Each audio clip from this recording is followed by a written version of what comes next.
So after some mock-up and some testing and fitment issues with the other panels, I've got this Dynacorn quarter on the car just hanging in place, and I think you can see the gap that I had the problem with it from side to side is better, but still not perfect.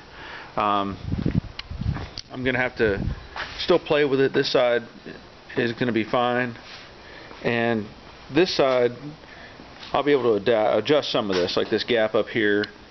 It's hard to see. I'll be able to tighten that up some, but I'm still having some fitment issues on the end here. Now, on another car that I did, I sectioned a 1/4 inch out of the quarter panel from top to bottom, and I brought this forward to make up for that gap, and it worked, and I may end up having to do it on this panel as well. The good things are, up front here, even though the gap's a little bit tighter on the bottom than it is on the top, everything else is fitting a lot better on this part of it. Down here, you know, I got the line good. I did those little cutouts that were pre-made. I showed here on the inside and here on the inside. I had to enlarge those a little bit. Other than that, and I know you're going to think I'm crazy, but the wheelhouse, I don't know if I can see it very well, I had a problem with the gap. Now up front, it's really pretty close where it should be, and also in the back, as you can see, hope you can see that it's making good contact. But along this radius, the gap is wrong. So believe it or not, because I like the details, I'm going to cut, and I've already cut it loose for the most part, the lip that's inside here on the wheelhouse. I'm going to cut it off and bring it down so that it mates here to the inside of the lip on the quarter panel, and then I'll make a filler that'll run that all the way around, and I'll show you that when I get this back off. But I think I'm going to have much better luck with this quarter panel. Again, this is a Dynacorn panel, and I'll just keep plugging away and try to get this done.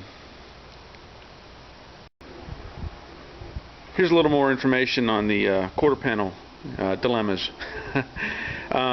You know, the deck lid wasn't fitting quite right, and this is sitting a little bit low. I did that on purpose so I could push this down a little bit more in order to line up the top of the quarter panel with the deck lid. Basically, I did some minor tuning, and this will settle out a little more as I work along, but I did some more a little more tuning on this deck lid because sometimes they're just could be a little out of shape from, let's say, you know, right to left or left to right this way. Now, if you buy an aftermarket hood from Mustangs Unlimited or any of those places, the new deck lids are not welded. If you notice right here, see that little spot weld? And there's another one right there. Now it's hard to see, but there's little spot welds. What that means is, when this deck lid was made at the factory, it was put into a shape in a jig and spot welded. And I've shown this on some other videos. A brand new deck lid from Mustangs Unlimited or any vendor is not going to be welded. Basically, the inner shell is just crimped in this outer shell. And what that means is, you can put the deck lid down and you can manipulate it. You can actually tweak it left and right with your hands. And what I've done in the past is, to make those fit, I would get everything set as far as the quarters, tail panel, everything that I want, do my mock-ups with the deck lid to determine if the lengths are correct and the angles are correct, and if I needed to make some adjustments, I could actually take the deck lid and twist it, and you can feel it slip inside of the shell, let's say. And in preparation for that, I would bare some metal around this perimeter on both sides, the inner shell and the outer shell, manipulate it, get it where I wanted it, and gently open it back up and throw some tack welds on those little spots. And then I'd mock it up again and check it. If everything it lines up good and I'm happy with it, I will add more tack welds all the way around the perimeter and make that deck lid rigid, so I can't flex it anymore. And in doing so, that saves you a lot of trouble. Now in this case, I'm using the original deck lid, and it's I had issues with the quarter. So what I've done is I did a generic tweak. I took a block of wood, I put it in on the floor.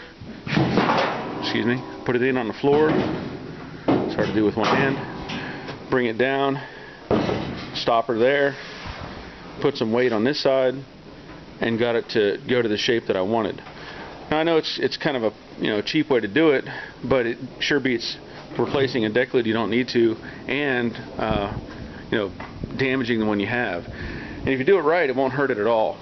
So now that I've gotten the deck lid fitting the quarters a lot better, and again, this left quarter is not fully installed yet, I wanted to show you something else. I talked earlier about how the fact that I had to shorten up a panel by cutting it back here somewhere. Now I'll show you again. The skin is tight on the jamb. It's correct down here on the bottom where it needs to be.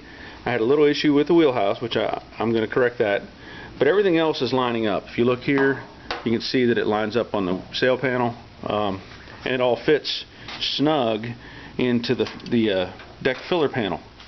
Here's the interesting part. Now this is a simple measurement.